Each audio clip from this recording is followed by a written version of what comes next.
बिस्मिल्लाहिर्रहमानिर्रहीम। अस्सलाम वालेकुम। ज़हीर अहमद केस की लेटेस्ट अपडेट्स के साथ आपको खुशामदीद कहती हूँ।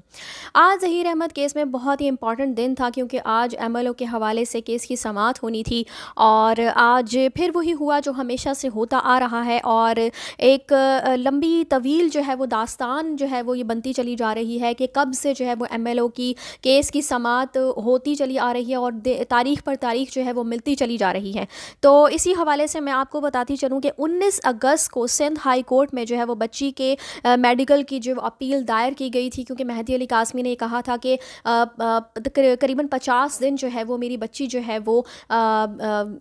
गैंगस्टर्स के पास रही है, इन अगवाकारों के पास रही है, तो इसलिए मेरी बच्ची की हालत जो है वो जिस्मानी हालत ठीक नहीं है, इसी वजह से उसका एमएलओ करवाया जाना चाहिए। और ये अपील जो है वो 19 अगस्त को सिंध हाई कोर्ट में दायर की गई थी। उसके बाद इसकी जो तारीख है अगली इसकी समाअत की तारीख जो है वो 23 अगस्त को तारीख दे दी गई थी और 23 अगस्त को जब सब कोर्ट पहुंचते हैं ये सारे वकला और ये सब लोग, तो हाई कोर्ट कहती है कि जी हम कुछ नहीं कर सकते, आप लोअर कोर्ट्स में जाएं और वहां से रब्ता करें। तो वहां पे 25 अगस्त को सारे लोअर कोर्ट्स में जाते हैं और वहां पर 25 अगस्त को दोबारा जो है वो लोअर कोर्ट्स में इस एमएलओ की जो अपील जो है वो दायर की जाती है और ज़हीर के वकला जो है वो 25 तारीख को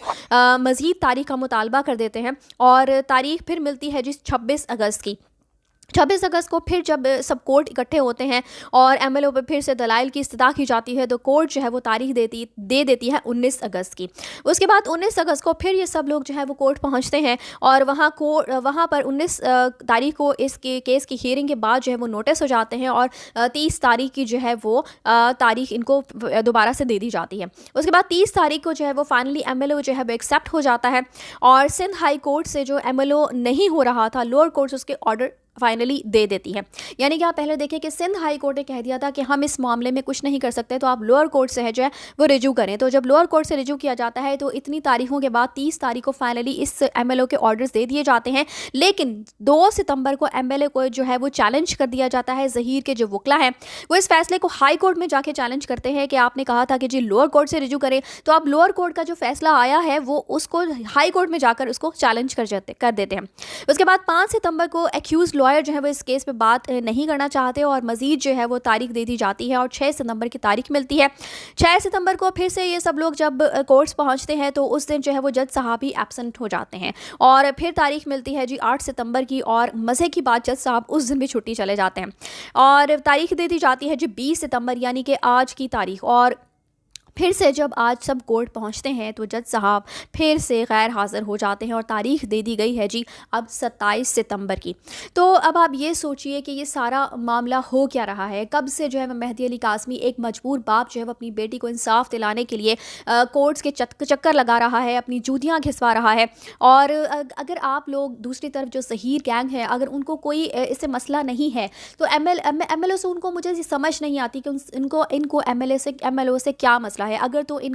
दाल कोई काली नहीं है इसमें, जो कि सब अब तो अच्छे तरीके से नज़र आ रहा है कि दाल पूरी की पूरी काली है। तो अगर इनको कोई मसला नहीं है तो आराम से एमएलओ करवाएं, घर जाएं, वलीमे करें, खुशियां मनाएं, शादियां बजाएं, आपको तो कोई मसला होना ही नहीं चाहिए इस एमएलओ से ना। लेकिन आप ये देखें कि हर तरह से कोशिश की जा रही है कि एमएलओ जो है वो ना हो सके। पिछली 3 दफ़ा से जो वो जज साहब जो एब्सेंट है, तो जज साहब से भी हम ये अपील करते हैं कि काइंडली इस केस को जो है वो सुने और एमएलओ का आप जो है वो फैसला करें ताकि ये केस जो है वो ख़त्म हो और सबको जो लोग इस केस से जुड़े हुए हैं, ख़ासकर जो मेहदी अली कासमी की फ़ैमिली है, इतनी ज़्यादा मुश्किलात का सामना है उनको, तो उनकी मुश्किल भी आसान हो जाएगी।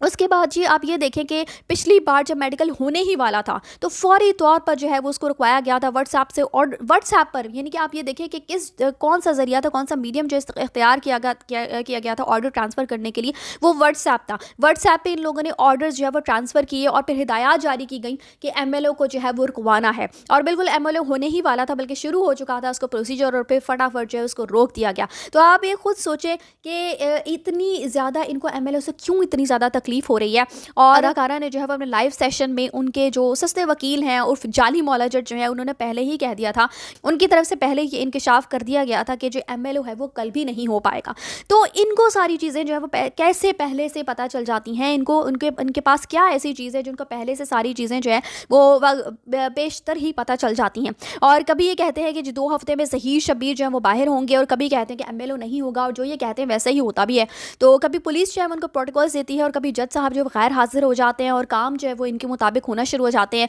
कौन सी ऐसी इनके पास जादू की छड़ी है जो सारे काम जो है जिसे घुमाते हैं और पैसे से लेकर क्या जज क्या पुलिस क्या सारे काम जो है उनके मुताबिक होना शुरू हो जाते हैं। तो आप भी इस बारे में सोचिएगा और कमेंट्स में अपनी राय का इजहार ज़रूर कीजिएगा। और इसी के साथ हमें दीजिए इजाज़त, चैनल को सब्सक्राइब करना मत भूलिएगा। अगली अपडेट्स तक के लिए अल्लाह हाफिज़।